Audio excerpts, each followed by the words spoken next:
Assalomu alaykum. Bu videoda soliq tizimining qanday qilib biznes egalari va investorlar uchun ko'proq imtiyozlar yaratishini va ular ishchilarga nisbatan kamroq soliq to'lashini ko'rib chiqamiz. Shuningdek, Cash Flow Quadrant modeli asosida har bir kvadratning daromad olish va soliqqa tortilish farqlari haqida ham gaplashamiz. Ushbu maslahatlar moliyangiz va soliqlaringizni yanada samarali boshqarishingizga yordam beradi degan umiddaman.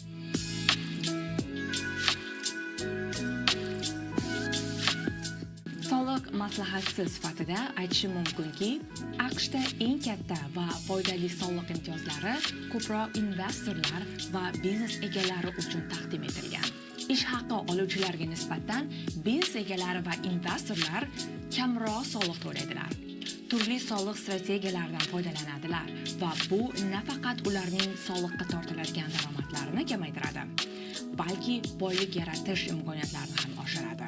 Afsuski, investitsiya va shaxsiy moliyaviy ta'limlari AQSh va o'zbek maktablarida yetarlicha o'rgatilmaydi. Hali ham esimda, kollejda soliq darsida professorimiz bir gapni aytgan edilar. Buyuk investor Warren Buffett o'z kotibasidan kamroq soliq to'laydi. Ishonasizmi? Bu gapni men soliq sohasida ishlay boshlaganimda va millioner mijozlarimiz uchun soliq tayyorlaganimizda o'z ko'zim bilan ishonch hosil qildim. Masalan, davlat buxgalterlik firmasida oddiy W2 ishchisi sifatida haftasiga 60-70 soatlab ishlab, yiliga atigi $70,000 topganimda 22% federal solig'ini to'laganman. Ammo Nyu-Yorkdagi millioner mijozlarimiz, ko'plab ofis va ko'chmas mulk binolari egalari daromadlaridan ko'plab xarajatlarni chegirib, soliq strategiyalarini qo'llab, ba'zan soliqlardan butunlay ozod bo'lishardi. Birinchi marta buni ko'rganimda hayratdan yoqa ushlaganman. Ko'zim ochildi desam ham bo'ladi. Bu hammasi qonuniy, azizlar, shunchaki ko'pchilik buni bilmaydi. Maktablarda o'rgatilmaydi. Men ham bu bilimlarni mustaqil ravishda ish jarayonida ko'plab kitoblar va dasturlar o'qish orqali o'rgandim. Bugungi kunda men ham W2 ishchisidan biznes egasi va investorlik tarafiga o'tish jarayonidaman. Keling, endi mashhur investor Robert Kiyosakining Cash Flow Quadrant modelini birgalikda ko'rib chiqamiz va gaplarim haqiqat ekanligini anglab yetasiz. Va nima uchun biznes egalari va investorlar kamroq soliq to'lashini batafsil tahlil qilamiz. Birinchi quadrant. Employee, ya'ni ishchilar degani. Bu kvadrantdagi odamlar o'z vaqtini va kuchini kompaniyalar yoki boshqa ish beruvchilarga sotib, maosh evaziga ishlaydilar. Asosiy xususiyatlari shundaki, daromad faqat ish haqqi orqali olinadi. Bu esa ish beruvchi qaroriga asoslanib ortishi yoki kamayishi mumkin. Ishchilar har doim birinchilardan bo'lib soliq to'laydilar. Daromad oshgan sari soliq majburiyatlari ham ko'payadi. Shaxsiy xarajatlar uchun soliqlardan chegirma olish imkoniyati deyarli mavjud emas. Oddiy daromad soliqqa tortiladi va yuqori stavkalarga tushishi mumkin. Soliq tafsilotlariga kelsak, bu kvadrantdagi odamlar, ya'ni ishchilar uchun 2024-yil uchun federal daromad soliq stavkalari 10% dan 37% gacha tashkil etadi. Qo'shimcha ravishda ish haqqi soliqlari, ijtimoiy ta'minot, Social Security 6.2%, Medicare 1.45% larni o'z ichiga oladi. Umumiy soliq yuki federal va ish haqqi solig'ini hisobga olganda daromadga qarab 20% dan 45% gacha yetishi mumkin. Ikkinchi kvadrant. S. Self-employed, ya'ni mustaqil ishbilarmonlar. Bu kvadrantda odamlar o'z bizneslarini yuritib yoki mustaqil ravishda xizmat ko'rsatib daromad olishadi. Ular o'zlari uchun ishlashadi, lekin ko'pincha vaqt va mehnatlarini almashtirib daromad oladilar. Misol uchun, psixologlar, konsultantlar, buxgalterlar va shu kabi mustaqil ishbilarmonlar kiradi. Asosiy xususiyatlari o'z biznesini yoki xizmatlarini boshqaradi, bu esa ularga jadval erkinligini yaratishi mumkin. Lekin boshqaruv va qarorlar uchun to'liq javobgarlikka ega.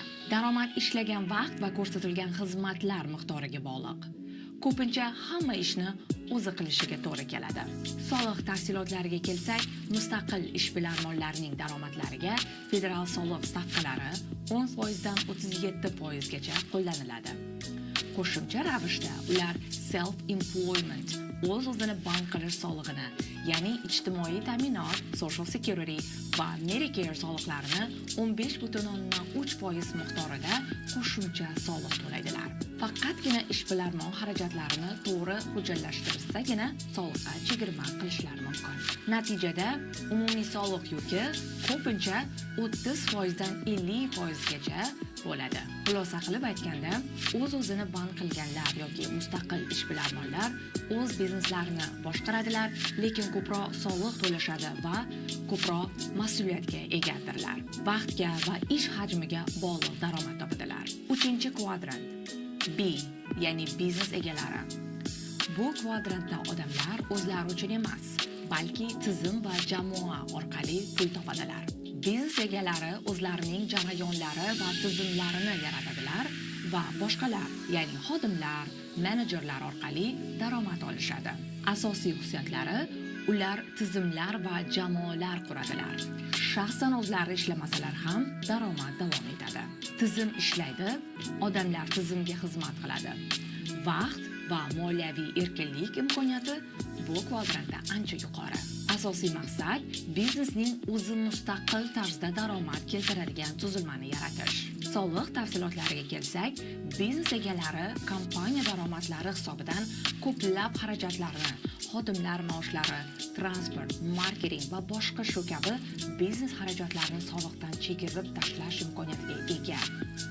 Yuridik shaxs sifatida soliqlarni tejash imkoniyatlari bu kvadrantda ko'proqdir. LLC va S korporatsiya shaklidagi kompaniyalar daromadni egalari orqali o'tkazadi va shaxsiy soliq stavkalari 10% dan 37% gacha soliqqa tortilishi mumkin. Ammo yaxshi rejalashtirish orqali soliq yuki 15% dan 25% oralig'iga tushishi mumkin. C korporatsiya kompaniyalari esa 21% korporativ soliq stavkasi bilan soliqqa tortiladi. IRS, AQSh ichki daromad soliq xizmati bizneslarga ko'plab chegirmalar taqdim qilgan. Sababi bizneslar ish o'rinlarini yaratadi. Bu esa davlat uchun ko'proq W2 soliq daromadi va iqtisodiy barqarorlikni ta'minlaydi. Xulosa qilsak, biznes egalari tizimlar yaratib, boshqalar orqali ishlashadi va ko'plab soliq imtiyozlaridan foydalanishadi. Shaxsiy ishtirok kamayadi, daromad esa oshadi. Misol uchun, ko'plab mashhur millionerlar, Jeff Bezosga o'xshaganlar ushbu kvadrantga kiradi. Oddiy misol, Amazon kompaniyasi 24 soat haftada 7 kun faoliyat ko'rsatadi. Ammo asoschisi Jeff Bezosning bevosita ishtiroki talab qilinmaydi. Biznes egalari ishchilar kabi vaqtga bog'liq cheklovlarga duch kelmaydilar. Ishchilar maksimal darajada 12 soatgacha ishlashlari mumkin. Ammo uxlash, ovqatlanish, kasallik kabi ehtiyojlar ularning daromadini cheklab qo'yadi. Keling, Jeff Bezosning misolida biznes kvadrantdagi soliq strategiyasini ko'rib chiqaylik. Birinchisi, uning boyligi va daromadi. Jeff Bezosning boyligi asosan Amazon aksiyalarining qiymati oshgani hisobiga ortadi. U aksiyalarni sotmaganligi uchun soliqqa tortilmaydi. AQSh soliq tizimiga ko'ra, aktivlarni sotmaguningizcha soliq to'lanmaydi. Ikkinchisi, Jeff Bezosning maoshi. U kompaniyasidagi CEO lavozimida yiliga atigi $81,840 maosh olishi haqida ma'lumotlar qayd qilingan. Bu milliarder uchun juda kam hisoblanadi. Va daromad odatdagi soliq stavkalariga ko'ra soliqqa tortiladi. Uchinchisi, sotish o'rniga qarz olish yo'li. Bezos aksiyalarini sotish o'rniga ularni garovga qo'yib, millionlab yoki milliardlab dollar kredit oladi. Kreditlar soliqqa tortilmaydi azizlar, chunki ular qaytib to'lanishi kerak bo'lgan mablag'lar sifatida qaraladi. 4-usuli bu soliq chegirmalari. Ba'zi yillarda Bezos federal daromad solig'ini umuman to'lamaganligi qayd qilingan. U bunday natijaga qonuniy bolalar uchun soliq kreditlari, child tax credit va ko'plab xayriya ehsonlari orqali erishgan deb ta'kidlangan. Haqiqiy tekshiruv misoli ProPublica tahlili markazi hisobotlariga ko'ra 2014-yildan 2018-yillar oralig'ida Jeff Bezosning boyligi 99 milliard dollarga oshgan, ammo u bu boylikka nisbatan atigi 1% atrofida soliq to'lagan. Xulosa, biznes egalari to'g'ri rejalashtirish orqali o'z soliq stavkalarini ko'pincha 10% dan 25% gacha, ba'zan bundan ham kamroq darajagacha qonuniy kamaytirishlari mumkin. 4-kvadrant I, ya'ni investorlar, kapital foyda va dividendlar oluvchilar hisoblanadi. Bu yerda odamlar o'z pullarini aktivlarga, ko'chmas mulk, bizneslarga va boshqa investitsiyalarga yo'naltirib, daromad olishadi. Investorlar o'z kapitalidan foydalanib pul ishlaydilar va passiv daromad manbaiga ega bo'ladilar. Ana shu kvadrantda moliyaviy erkinlikning eng yuqori darajasiga erishish mumkin. Soliq tafsilotlari. Ayris qoidalariga ko'ra, 1 yildan ortiq saqlangan investitsiyalar uzoq muddatli investitsiyalar hisoblanib va ular uchun kapital foyda solig'i quyidagicha belgilangan. Soliq solinadigan daromad kam bo'lsa, 0% soliq stavkasi belgilangan. Ishonasizmi, azizlar? Ko'pchilik uchun bu 15%. Hamda yuqori daromadli odamlar uchun 20% deb belgilangan. Kafolatlangan dividendlar, ya'ni qualified dividends, ular ham uzoq muddatli kapital foydalari bilan bir xil stavkalar asosida soliqqa tortiladi. Ko'chmas mulk investorlar ko'pincha amortizatsiya usullaridan foydalangan holda soliqqa tortiladigan daromadni sezilarli darajada kamaytirish yoki butunlay yo'qotish imkoniyatiga ega bo'ladilar. Misol uchun, mashhur investor Warren Buffett qanday qilib kam soliq to'laydi? U o'z boyligini asosan investitsiyalar, aksiyalar orqali oshirgan. Ish haqi orqali emas. Investitsiyadan kelgan daromadlar aksiyalar qiymati oshishidanmi yoki sotishdan olingan foydami kapital foyda solig'i bilan soliqqa tortiladi. Va bu stavkalar ish haqiga solinadigan stavkalarga qaraganda ancha past ekanligini yuqorida guvohi bo'ldik. Warren Buffett aksiyalarini deyarli sotmaydi. Shuning uchun realizatsiya qilingan daromad kam bo'ladi va bu kam soliq degani. O'z kompaniyasidan dividend olmaslikka harakat qiladi. Har yili ortiqcha oddiy daromad solig'ini to'lashdan saqlanadi. O'ziga juda kam maosh belgilagani sababli ham daromad solig'ini juda kam to'laydi. Warren Buffett o'zining asosiy kompaniyasidan yiliga atigi $100,000 maosh olishi haqida ko'p ma'lumotlar qayd qilingan. Bu maoshga oddiy odamlar kabi shaxsiy federal daromad solig'i stavkasi bo'yicha soliq to'laydi. Lekin ProPublica ma'lumotlariga ko'ra, 2014-yil, 2018-yillarda Warren Buffettning boyligi taxminan $24 milliard ga oshgan. Lekin bu boylik o'sishiga nisbatan atigi taxminan 0.1% real soliq to'lagan. Oddiy ishchi bu holatda o'z daromadining 10% dan 25%ni soliq sifatida to'lagan bo'lardi. So'nggi kvadratning xulosasi shundaki, investorlar 0% dan 20% gacha soliq to'laydilar. Bu barcha kvadratdagi ishtirokchilarga nisbatan eng past soliq stavkasi hisoblanadi. Demak, biz yuqorida employee, self-employed, business owner va investor kvadratlarining asosiy xususiyatlarini va soliq jihatlarini ko'rib chiqdik. Endi umumiy yakuniy xulosaga kelsak, bu Cash Quadra modeli muallifi Robert Kiyosaki ta'kidlaganidek, moliyaviy erkinlikka erishish uchun odamlar E va S kvadratlaridan chiqib B va I kvadratlariga o'tishga intilishlari kerak.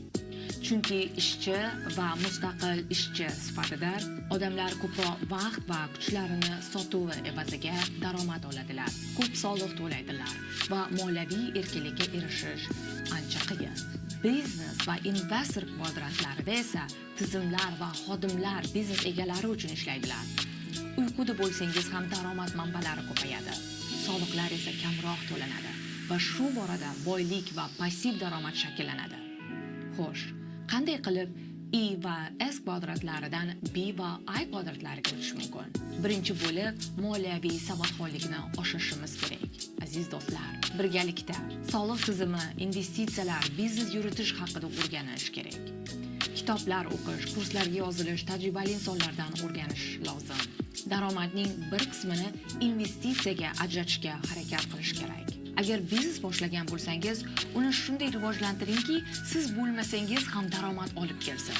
Biznes ochish oson emas. U ko'plab qonun qoidalariga amal qilishni talab qiladi. Ammo investor bo'lish imkoniyati hammaga berilgan.